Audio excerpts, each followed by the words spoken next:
Pernahkah saudara memperhatikan di suatu tempat yang penuh dengan keramaian, hiruk pikuk manusia kota yang besar, namun saudara mendapatkan sekelompok orang pinggiran yang mengalami kesulitan untuk makan?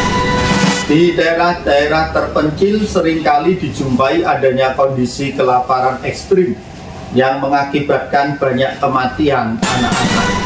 Didapati juga di beberapa negara yang terbelakang menghadapi berbagai bahaya kelaparan dan bahaya krisis ekonomi. Kebutuhan pangan yang makin meningkat berimbas pada orang-orang tertentu dan tidak melakukan pengeluaran yang berlebihan yang dipandang tidak efektif.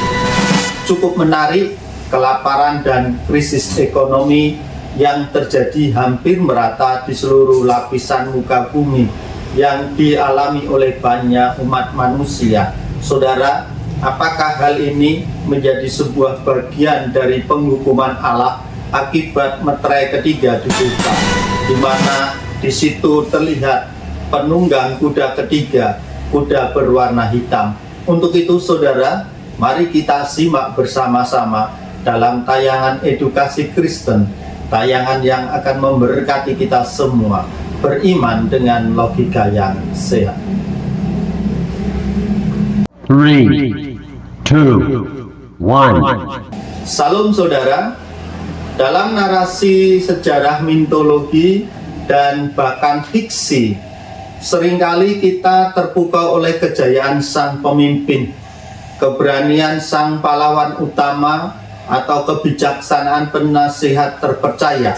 Namun di balik gemerlap sorotan tersebut terdapat sosok yang tak kalah penting, penunggang kuda ketiga.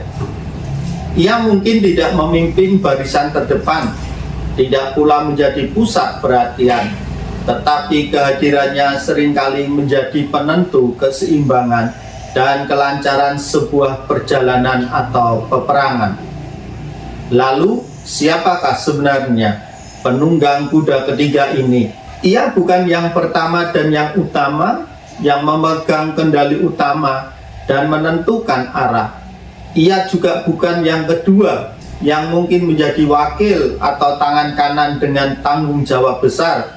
Penunggang kuda ketiga hadir bisa jadi merupakan bagian dari tim logistik, memastikan perbekalan dan perlengkapan tetap terjaga. Ia mungkin seorang pengintai tambahan, memberikan perspektif lain terhadap medan atau potensi bahaya.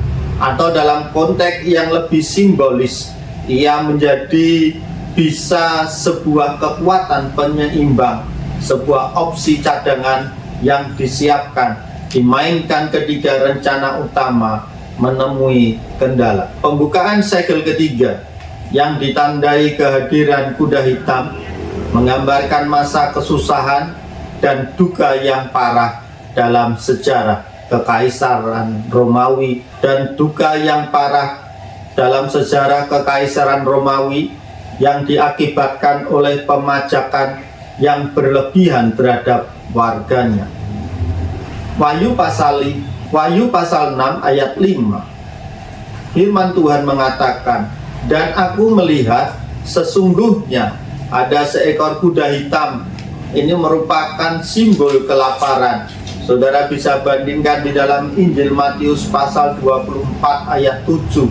Sesudah perang, penunggang kuda ketiga yang mengendarai kuda hitam secara populer dipahami sebagai simbolisasi kelaparan, terutama karena penunggang kuda hitam ini membawa timbangan yang dianggap menunjukkan cara roti ditimbang selama masa paceklik. Kuda hitam dalam pandangan kaum Yahudi berarti hitam. Ini sesuai dengan teks yang ada di dalamnya. Terdapat seperangkat timbangan. Timbangan ini tampaknya mengukur nilai 1 hari untuk 1 hari kerja. Jadi, mengapa satu kelompok mendapat 1 hari benih gandum untuk 1 hari kerja, sementara kelompok lain mendapat 3 kali lebih banyak jelai untuk kerja harian yang sama? Wahyu pasal 6 ayat 6 dikatakan, secupak gandum sedinar dan 3 cupak jelai sedinar. Sedinar adalah upah sehari untuk seorang tentara atau seorang buruh. Saudara bisa lihat di dalam Injil Matius pasal 20 ayat yang kedua. Kata secupak dalam bahasa Yunani diartikan setara dengan kurang lebih 1,92 liter.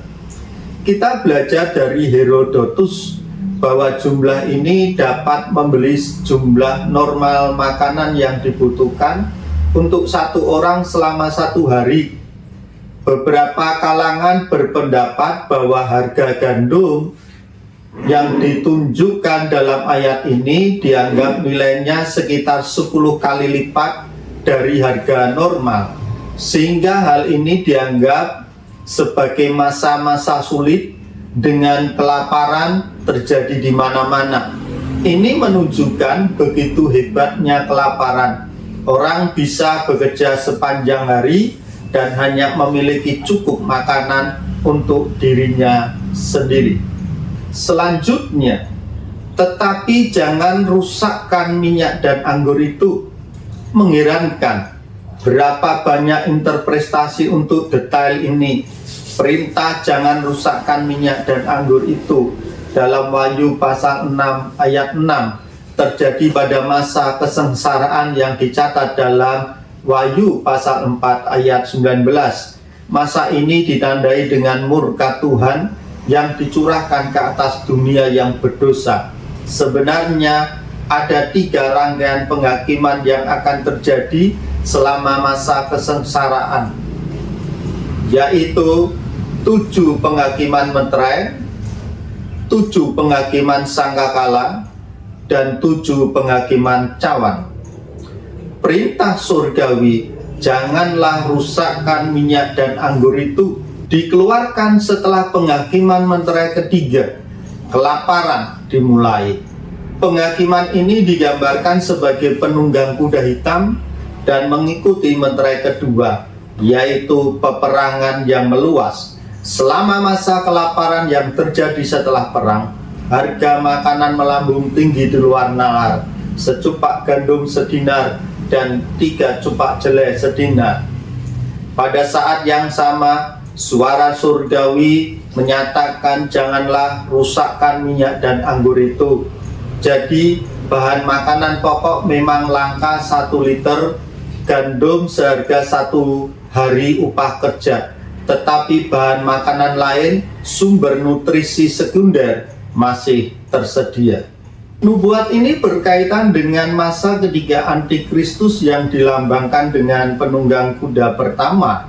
Wahyu pasal 6 ayat 1-2 mulai berkuasa. Kelaparan dan hiperinflasi yang diakibatkan oleh perang akan memaksa orang untuk melakukan diet makanan yang minim. Mereka lapar, mereka hampir tidak memiliki cukup makanan untuk bertahan hidup. Tetapi mengapa minyak dan anggur tetap dipertahankan? Ini bisa menjadi contoh bahwa Tuhan mengulurkan belas kasihan dalam penghakiman. Kelaparan akan menjadi jauh lebih buruk jika bukan karena Tuhan membatasi penghakiman. Tuhan membatasi kelangkaan dan membatasi dampaknya. Atau kita dapat melihat Wahyu pasal 6 ayat 6 dengan cara ini.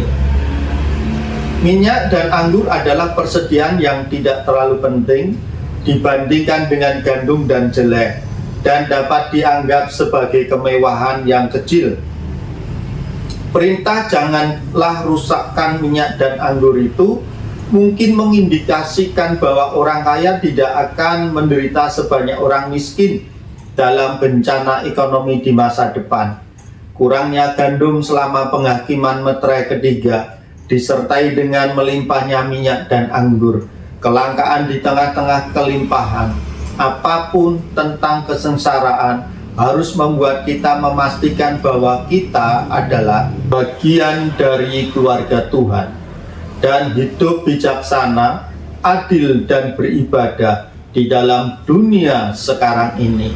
dan menantikan penggenapan pengharapan kita yang penuh bahagia dan penyataan kemuliaan Allah yang maha besar dan juru selamat kita, Yesus Kristus. Titus pasal 2 ayat 12 sampai 13.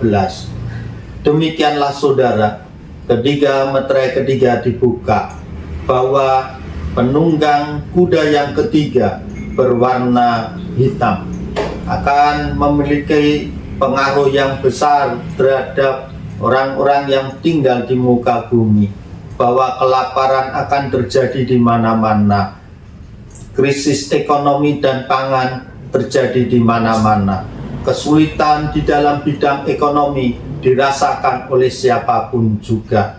Orang bekerja sehari hanya cukup untuk makan sehari. Hal ini sungguh sangat memprihatinkan. Untuk itu saudara, semakin dekatkan dirimu kepada Sang Firman Kristus Yesus Tuhan kita, supaya bagian-bagian tertentu dari bahan pokok makanan yang sekunder akan tetap Tuhan limpahkan, Tuhan curahkan dalam kehidupan kita, dan kita pun dipelihara di tengah-tengah krisis pangan dan krisis ekonomi yang terjadi. Puji nama Tuhan. Jikalau saudara diberkati, bagikan tayangan ini kepada rekan-rekan yang lain yang saudara pandang layak untuk mendapatkan berkat ini. Puji nama Tuhan. Tuhan Yesus memberkati.